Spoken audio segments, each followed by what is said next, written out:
teman-teman semua, Shalom. Enos, kamu siap gak kita mulai ibadah sekolah minggu pada pagi hari ini? Siap dong.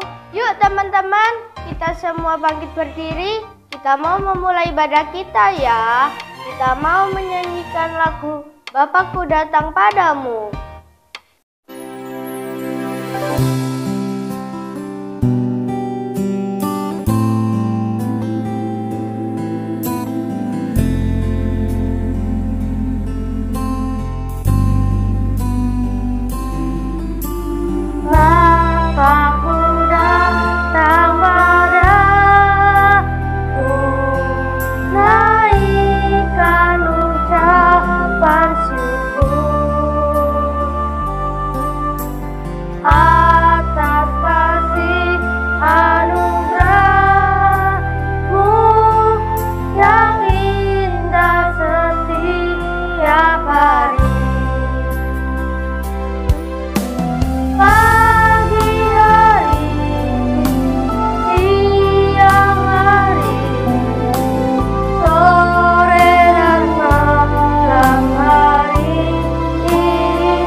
Teman-teman, mari kita berdoa.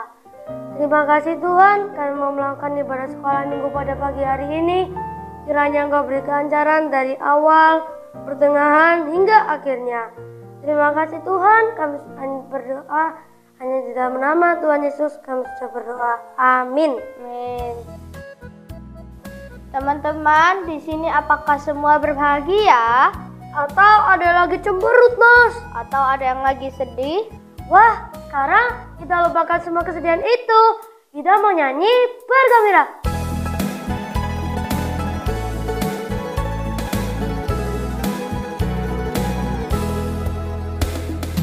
Dalam suka duka ku kan tetap tersenyum. Diolok dihina ku kan tetap tersenyum. Karena ku tahu Tuhanku Yesus sertaku. Apapun terjadi ku kan tetap tersenyum.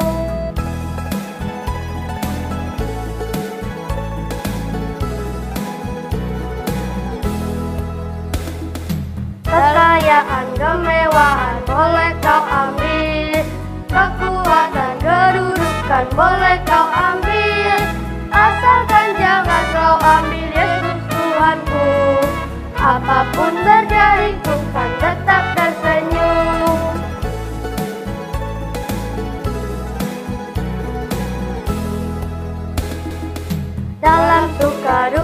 ku kan tetap tersenyum. Diolok dihina ku kan tetap tersenyum.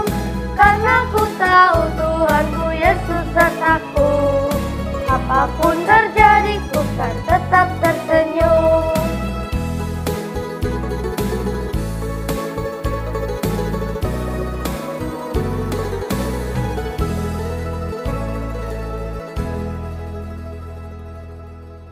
Puji Tuhan, hari ini kita semua bergembira. Tidak ada yang lagi sedih-sedih karena Yesus bersama kita di sini. Yesus ada di dalam hati kita. Betul. Yuk kita lanjut nyanyi. Saya ada, Tuhan pun ada.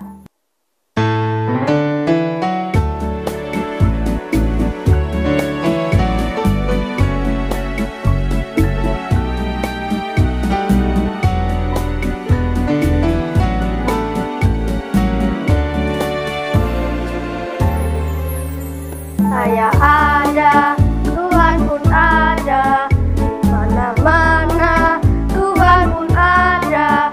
Mengapa susah, tak perlu takut, Tuhan selalu tolong saya. Saya ada, Tuhan pun ada, mana-mana Tuhan pun ada. Mengapa susah, tak perlu takut, Tuhan selalu tolong saya.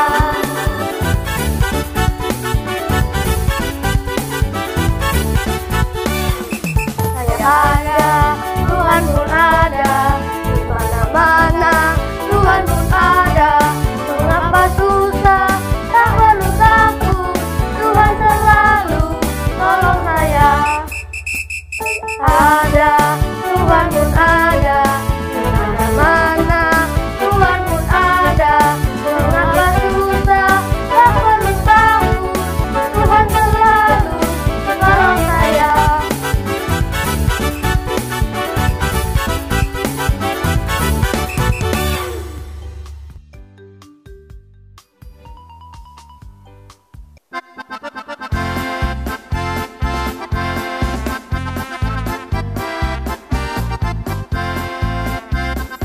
Duduk senang, berjalan senang, di mana-mana hatiku senang. Sejak Yesus tolong saya, hatiku selalu senang.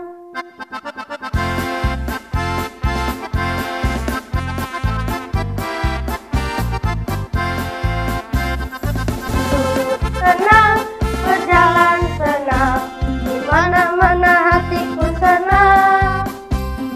Sejak Yesus tolong saya, hatiku selalu senang.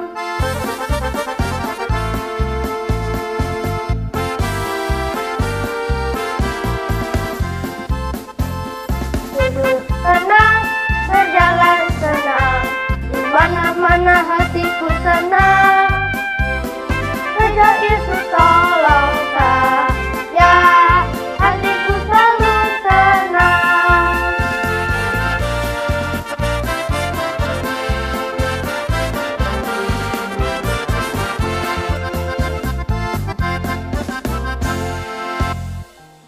Puji Tuhan, Tuhan Yesus baik. Enas, sekarang kita mau mendengarkan firman Tuhan. Kita siapkan hati kita untuk mendengar firman Tuhan dengan sungguh-sungguh. Kita mau menyanyi lagu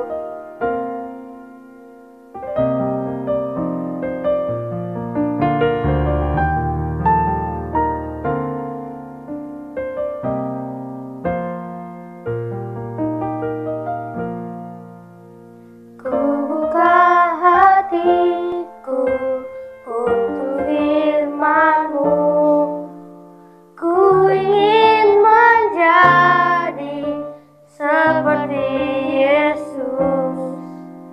Berfirmanlah Tuhan, ku mau mendengar dan melakukannya setiap hari.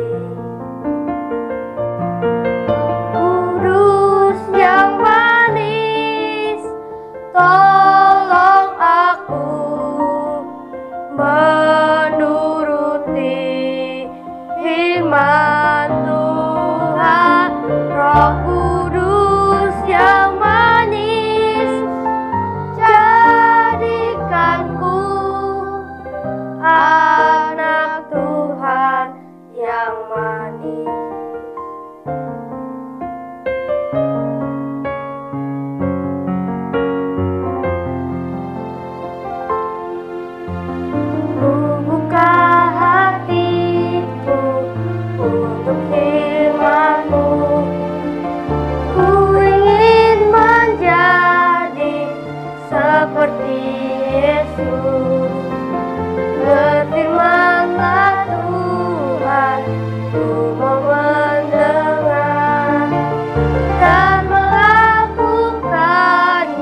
kita berdoa. Tuhan Yesus, terima kasih. Tolong sertai Tante Ika yang akan memberitakan firman-Mu Tuhan. Tuhan Yesus, tolong sertai juga teman-teman saya yang ada di live streaming yang menonton video ini supaya mereka bisa sehat selalu dan bisa mendengarkan firman-Mu Tuhan. Terima kasih Tuhan, dalam nama Tuhan Yesus Kristus. Haleluya. Amin.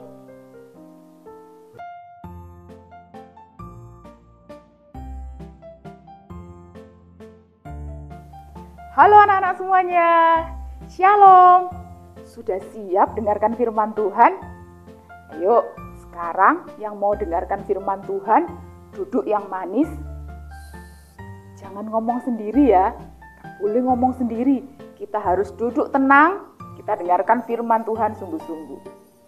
Sekarang, Tante mau tanya, siapa di sini yang 2 minggu lalu dengarkan firman Tuhan? Ayo, siapa? Ada yang dengarkan firman Tuhan 2 minggu lalu? Nah, ceritanya tentang apa ya? Tentang siapa ya? Siapa? Betul sekali, tentang Yusuf. Yusuf yang muda sangat dikasihi oleh ayahnya.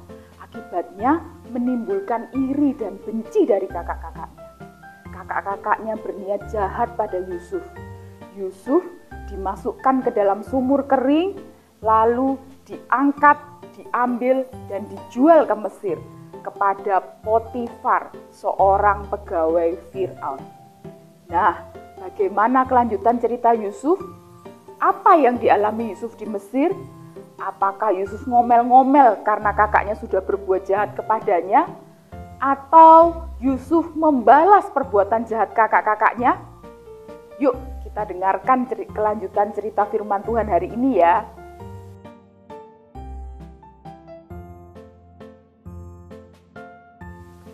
Lihat anak-anak, penderitaan Yusuf belum berakhir loh. Di Mesir Yusuf difitnah oleh istri Potifar, sehingga Yusuf dimasukkan ke dalam penjara. Setelah lewat 2 tahun lamanya, bermimpilah Firaun bahwa ia berdiri di tepi sungai Nil. Tampak dari sungai itu keluar 7 ekor lembu yang indah dan gemuk badannya, lalu memakan rumput yang di tepi sungai itu. Kemudian tampak pula 7 ekor lembu yang lain yang keluar dari dalam sungai Nil itu, buruk dan kurus badannya, lalu berdiri di samping lembu-lembu yang tadi di tepi sungai itu. Lembu-lembu yang buruk dan kurus badannya itu memakan 7 ekor lembu yang indah dan gemuk itu. Lalu terjagalah Firaun. Sesudah itu raja tertidur kembali dan bermimpi untuk kedua kalinya. Tampak timbul dari satu tangkai 7 bulir gandum yang gemuk dan baik. Tetapi kemudian tampak juga 7 bulir yang kurus dan layu oleh angin timur. Bulir yang kurus itu menelan ke 7 bulir yang gemuk dan berisi tadi. Lalu terjagalah Firaun. Pada waktu pagi, gelisahlah hati Firaun. Lalu disuruhnyalah memanggil semua ahli dan semua orang yang berilmu di Mesir. Firaun menceritakan mimpinya, tetapi tidak seorang pun yang dapat mengartikan mimpinya itu. Lalu datanglah juru minuman menghadap Firaun dan menyampaikan bahwa saat dia ditahan di rumah pegawai istana beserta dengan kepala juru roti, mereka bermimpi dan masing-masing mimpi mempunyai artinya sendiri. Saat itu mereka bersama seorang muda Ibrani, hamba kepala pengawal istana. Mereka menceritakan mimpi mereka kepadanya. Hebat, orang muda itu dapat menjelaskan arti mimpi kami. Akhirnya dia dikembalikan ke pangkatnya, sementara kepala juru roti digantung. Kemudian Firaun menyuruh memanggil Yusuf, dan datanglah Yusuf menghadap Firaun. Firaun berkata kepada Yusuf, "Aku telah bermimpi dan tidak ada seorang pun yang dapat mengartikannya. Aku dengar kamu dapat mengartikan mimpi yang kamu dengar ya." Kata Yusuf, "Bukan aku, tetapi Allah yang akan memberikan kesejahteraan kepada tuanku Firaun."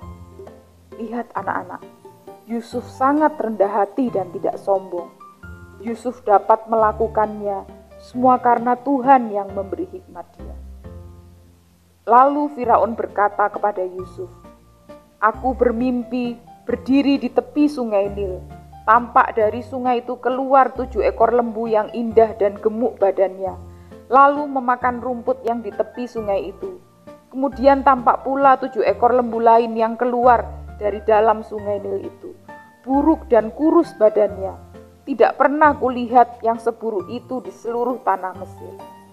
Kemudian lembu-lembu yang buruk dan kurus itu memakan 7 ekor lembu yang gemuk itu. Aneh, setelah memakan lembu yang gemuk itu, badannya tetap sama buruknya seperti semula. Aku juga mimpi, dari satu tangkai timbul 7 bulir gandum yang berisi dan baik. Lalu tampak pula 7 bulir yang kurus dan layu oleh angin timur. Kemudian bulir yang kurus itu menelan ke 7 bulir yang gemuk dan berisi tadi. Aku panggil semua ahli dan orang berilmu, tetapi mereka tidak dapat menerangkannya kepadaku. Kata Yusuf kepada Firaun, "Kedua mimpi tuanku Firaun itu sama. Allah telah memberitahukan kepada tuanku Firaun apa yang hendak dilakukannya. 7 ekor lembu yang baik dan 7 bulir yang baik menggambarkan akan datang 7 tahun kelimpahan di seluruh tanah Mesir. Sedangkan 7 ekor lembu yang kurus dan buruk, juga 7 bulir gandum yang hampir layu, menggambarkan akan ada 7 tahun kelaparan yang sangat dahsyat mengeringkan seluruh tanah Mesir. Sampai 2 kali mimpi itu diulangi, berarti Allah telah menetapkan dan akan segera melakukannya. Oleh sebab itu tuanku Firaun harus mencari seorang yang berakal budi dan bijaksana, dan mengangkatnya menjadi kuasa atas tanah Mesir. Selama 7 tahun kelimpahan, tuanku Firaun harus menempatkan orang-orang untuk mengumpulkan dan menimbun gandum di kota-kota sebagai bahan makanan serta menyimpannya sebagai persediaan untuk negeri ini menghadapi 7 tahun kelaparan yang akan terjadi, supaya negeri ini jangan binasa karena kelaparan itu." Usul itu dipandang baik oleh Firaun, yang menganggap Yusuf adalah orang yang penuh dengan roh Allah. Bahkan Firaun mengangkat Yusuf menjadi penguasa atas seluruh negeri Mesir. Demikianlah terjadi apa yang dikatakan Yusuf. Terjadi 7 tahun kelimpahan di seluruh tanah Mesir, dan Yusuf bekerja mengumpulkan bahan makanan di tahun kelimpahan tersebut. Ketika 7 tahun kelaparan datang melanda Mesir, Yusuf membuka semua lumbung makanan dan menjual gandum kepada orang Mesir, sehingga penduduk Mesir tidak terkena kelaparan. Nah anak-anak, tadi kita sudah mendengarkan kisah tentang Yusuf yang sangat tidak mengenakan. Yusuf harus menghadapi kebencian dan iri hati dari kakak-kakaknya. Tapi Yusuf tetap hidup benar. Dia tidak melakukan yang jahat. Yusuf hidup benar sesuai dengan firman Allah. Meskipun Yusuf dibuli, dihina, ataupun dibenci oleh kakak-kakaknya, Yusuf tetap sabar. Memang saat itu Tuhan tidak segera menolong Yusuf, tetapi Yusuf tetap sabar dan tidak menyerah. Yusuf tetap hidup dalam kebenaran, tetap melakukan yang benar, meskipun Yusuf harus menderita di dalam penjara. Akhirnya penantian Yusuf tidak sia-sia. Tuhan menolong Yusuf dan mengeluarkan Yusuf dari penjara. Lewat Yusuf bisa menjelaskan arti mimpi Firaun. Semua kesusahan dan penderitaan Yusuf terbayar. Yusuf diangkat menjadi penguasa di Mesir dan mengendalikan seluruh pangan di negeri Mesir. Nah, sekarang bagaimana dengan kalian anak-anak? Apakah ada di sini yang dimusuhi oleh kakak atau adik? Atau dimusuhi oleh teman-teman di sekolah karena mungkin kalian mendapat nilai yang bagus waktu ulangan dan kalian tidak mau diajak menyontek atau mengerpek waktu ujian? Atau mungkin karena kalian tidak mau diajak membuli atau mengganggu temannya saat sendirian, justru saat itu kalian diejek, dihina sama teman-teman. Bahkan teman-teman gak mau berteman sama kalian. Jangan takut. Tuhan pasti menolong kalian. Tetaplah hidup benar dan lakukan yang baik. Percayalah, Tuhan pasti menolong, memberi hikmat kalian, dan Tuhan pasti memberikan yang terbaik, lebih dari apa yang kalian pikirkan. Sama seperti Yusuf, meskipun Yusuf dibenci oleh kakak-kakaknya, padahal Yusuf tidak berbuat salah, tapi Yusuf tetap berbuat baik. Dan Tuhan sendiri yang menolong Yusuf dan menjadikan Yusuf penguasa di Mesir. Nah anak-anak, itu tadi cerita firman Tuhan pagi ini. Yuk, sekarang kita mau berdoa ya. Ikuti tante berdoa. Tuhan Yesus, terima kasih untuk firman-Mu pagi ini, yang mengajarkan kami untuk kami selalu berbuat baik Tuhan. Tuhan, kami tahu itu sangat sulit Tuhan, tetapi kami mau percaya Engkau akan selalu menolong kami Tuhan, jika kami mau berusaha selalu berbuat baik sesuai dengan firman Tuhan yang sudah Engkau ajarkan. Tolong kami Tuhan, pimpin kami, sertai kami, jaga hati kami, supaya kami selalu bisa berbuat baik Tuhan dan menuruti akan firman. Terima kasih Tuhan, terima kasih untuk firman-Mu yang sudah mengoreksi kehidupan kami. Di dalam nama Tuhan Yesus, kami sudah berdoa dan mengucap syukur. Amin. Nah anak-anak, sampai jumpa 2 minggu lagi. Tuhan Yesus memberkati. Dadah!